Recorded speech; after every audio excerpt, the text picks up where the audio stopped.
The eviction notice was already printed when she appeared at my apartment. "My husband doesn't need to know about this," she whispered, stepping closer than any landlord's wife should. "But I need something from you that's worth more than 3 months' rent." Her perfume mixed with the scent of expensive wine, and I realized Mrs. Rodriguez wasn't here to collect money. She was here to collect something much more personal. Hey, this is Storyline Universe, where we share real and realistic stories with unexpected twists. If you enjoy the video, make sure to subscribe and give it a like. It really helps our channel grow. Now, let's dive into the story. My name is Jake, and I'm 27 years old. I work as a freelance photographer, which means my income fluctuates wildly from month to month.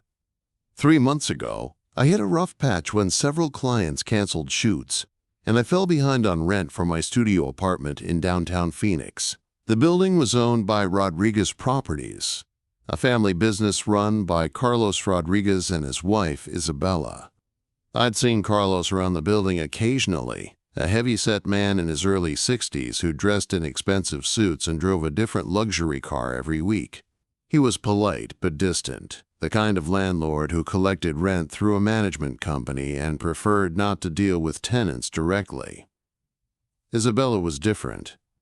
She was 43, with long black hair that she wore in elegant waves, olive skin that suggested Mediterranean heritage, and the kind of curves that made expensive clothing look even more expensive. When she walked through the building's lobby, she commanded attention without trying. There was something magnetic about her presence, confident, sophisticated, and slightly dangerous. I first met Isabella during my second week in the apartment. I was coming back from a photo shoot, carrying equipment, when she appeared in the hallway outside my door. "You must be the photographer," she said, her voice carrying a slight Spanish accent that made every word sound like silk. "Carlos mentioned we had an artist moving in." "Jake Morrison," I said, setting down my camera bag to shake her hand. Her grip was firm, her skin soft and warm, and she held my hand just a beat longer than necessary. "Isabella Rodriguez, welcome to our building." That was 6 months ago. Since then, I'd seen Isabella around the building regularly, checking on maintenance issues, meeting with contractors, or simply walking through the halls with the confidence of someone who owned everything in sight. We'd exchange pleasantries, but our conversations never went beyond polite small talk, until I started having money problems. The first month I was late with rent, I received a standard notice from the management company. The second month, Carlos himself called to discuss my situation.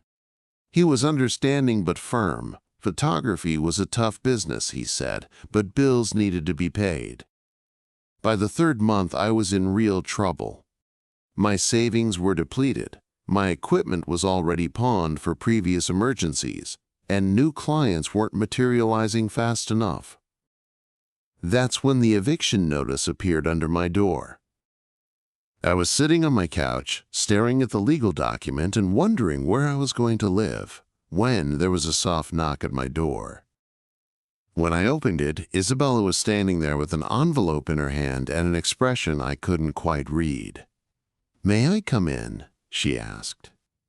I stepped aside, and she walked past me into my small living room. She was wearing a black dress that hugged her figure perfectly, paired with heels that made her legs look endless. Her hair was down, and she smelled like expensive perfume mixed with wine.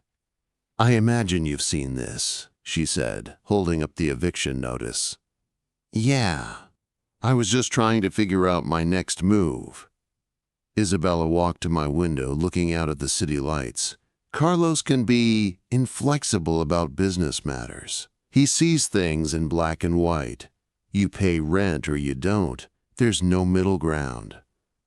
"I understand. I just need a little more time." She turned back to me, and I noticed she was holding a glass of red wine. She must have brought it with her from upstairs. "Time isn't really the issue, is it?" she said, taking a sip. "You're 3 months behind. Even if you get work tomorrow, you'll still owe us nearly $4,000. She was right, and we both knew it. But, she continued, moving closer to where I stood, I might have a solution. What kind of solution? Isabella smiled, but there was something different about it, something that made my pulse quicken. My husband doesn't need to know about this, she whispered, stepping closer than any landlord's wife should. But I need something from you that's worth more than 3 months' rent. The way she said it, the way she was looking at me, made it clear we weren't talking about photography services or manual labor. Isabella, I'm not sure what you're suggesting. I think you know exactly what I'm suggesting, she said, reaching out to touch my chest lightly. You're an attractive young man, Jake, and I'm a woman who's been neglected by her husband for quite some time. I should have stepped back. I should have told her this was inappropriate, that I'd find another way to handle my rent situation. Instead, I found myself studying the way the lamplight caught the golden highlights in her dark hair, the way her dress revealed just enough to be tantalizing without being obvious. Carlos travels a lot for business, she continued, her hands still resting on my chest. 3, sometimes 4 days a week, the penthouse gets very lonely. And what exactly are you proposing? Isabella set her wine glass down on my coffee table and moved even closer. I'm proposing that we help each other. You need to stay in this apartment. I need company, intelligent conversation, someone who appreciates beauty the way an artist does. The way she emphasized company made it clear she meant much more than conversation. Your debt would be forgiven, she said, all of it. And as long as our arrangement continues, rent would never be an issue again. I felt like I was standing at the edge of a cliff, knowing that what she was offering would change everything. Isabella Rodriguez wasn't just any woman. She was the wife of my landlord, a prominent businessman in the city. If this went wrong, if Carlos found out, it wouldn't just cost me my apartment. It could ruin my reputation, my business, maybe even my safety. But I was also 3 months behind on rent with nowhere else to go. I need to think about this, I said. Isabella smiled and picked up her wine glass. Of course. But don't think too long. Carlos will be back from his trip on Friday, and he'll expect the eviction process to begin immediately. It was Tuesday night.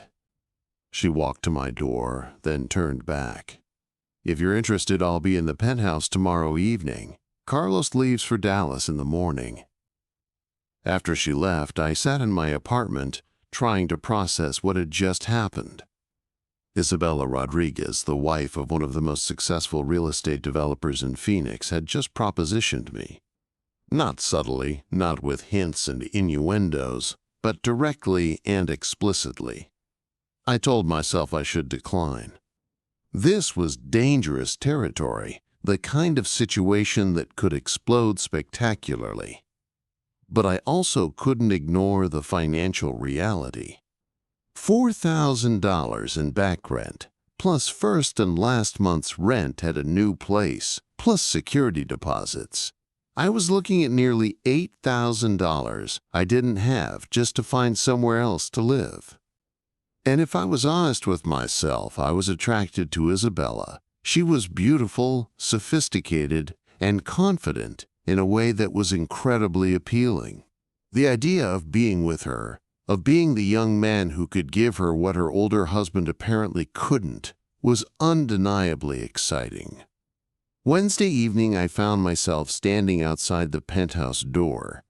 Isabella answered wearing a silk robe that revealed she was wearing very little underneath. Her hair was loose around her shoulders and she was holding another glass of wine. I wasn't sure you'd come, she said, stepping aside to let me in. The penthouse was stunning. Floor-to-ceiling windows overlooking the city, expensive furniture, and artwork that probably cost more than I made in a year. But what struck me most was how quiet it was, how empty it felt despite its luxury. Carlos has good taste in real estate, I said, looking around. Carlos has good taste in investments, Isabella corrected. This isn't a home. It's a portfolio piece. She led me to the living room, where she'd set out cheese, fruit, and an open bottle of wine that probably cost more than my monthly rent. "Tell me about your photography," she said, curling up on the couch next to me. "What do you love about it?" For the next hour, we talked about art, travel, books, and life. Isabella was well-educated, well-traveled, and genuinely interested in my perspective on things. She'd studied art history in college before marrying Carlos, and she spoke passionately about painters and photographers I'd only read about. But underneath the intellectual conversation, there was an undercurrent of sexual tension that grew stronger as the wine flowed. Isabella sat closer and closer, her hand occasionally touching my arm or my leg as she made a point. When she laughed at something I said, she leaned into me, and I could feel the warmth of her body through the thin silk of her robe. "You know," she said during a lull in conversation, "it's been years since Carlos and I had a real conversation.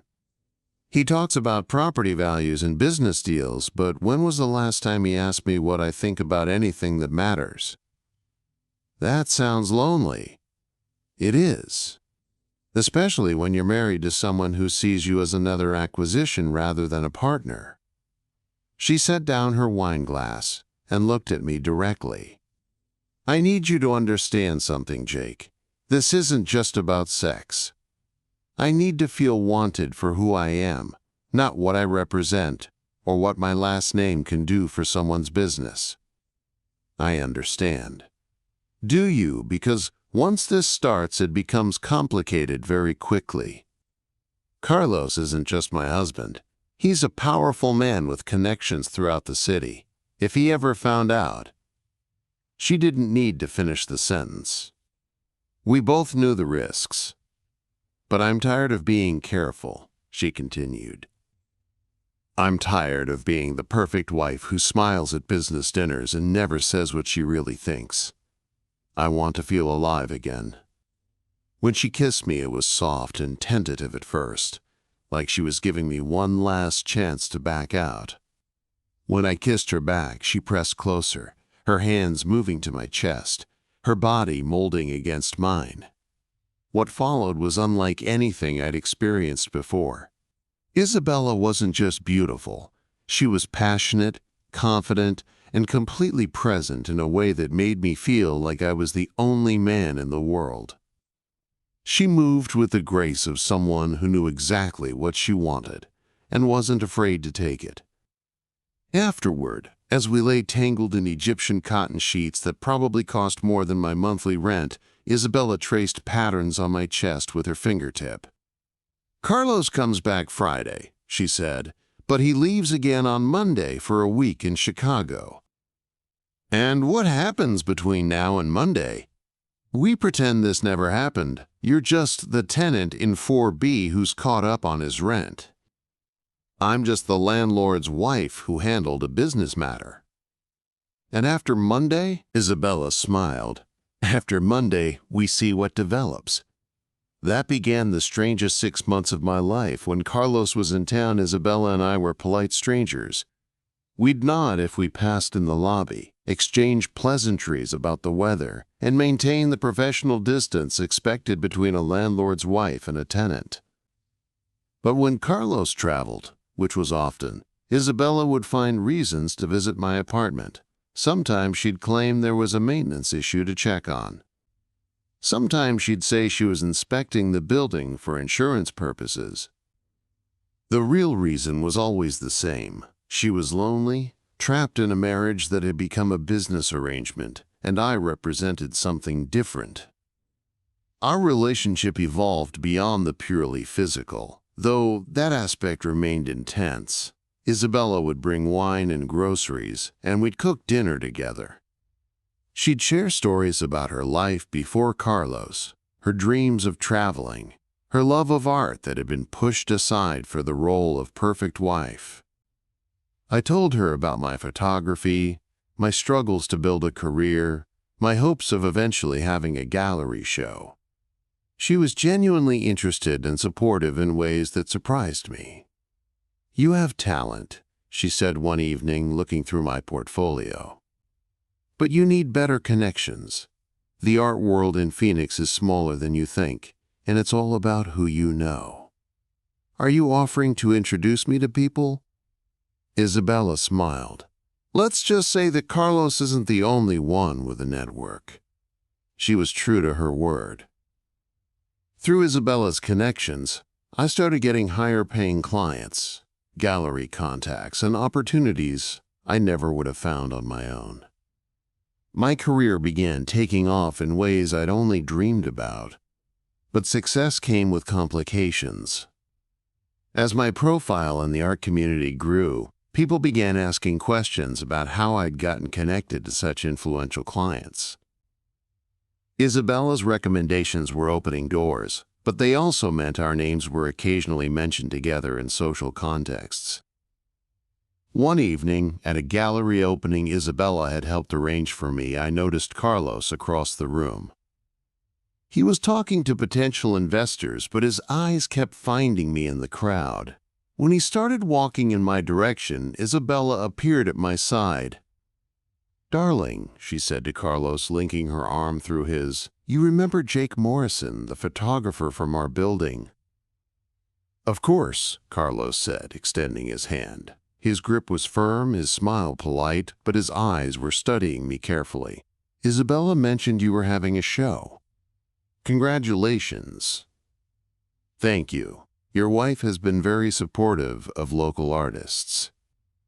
"Yes, she has quite an eye for talent," Carlos said, but something in his tone made me uncomfortable. The conversation was brief and polite, but I could feel Carlos watching me for the rest of the evening. When I mentioned it to Isabella later, she dismissed my concerns. "Carlos is suspicious of everyone," she said. "It's how he's built his business. But he doesn't suspect us." I wanted to believe her, but I started noticing things. Carlos began showing up at the building more frequently. The building's doorman started asking more questions about my visitors.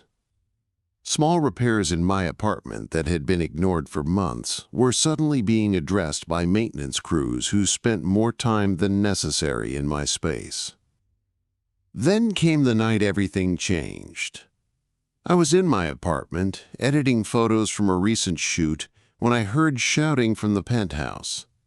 The building's soundproofing was good, but when voices were raised in the penthouse, you could sometimes hear them throughout the top floor. "Don't deny it, Isabella. I know what's been going on." Carlos's voice was unmistakable, and it was full of rage.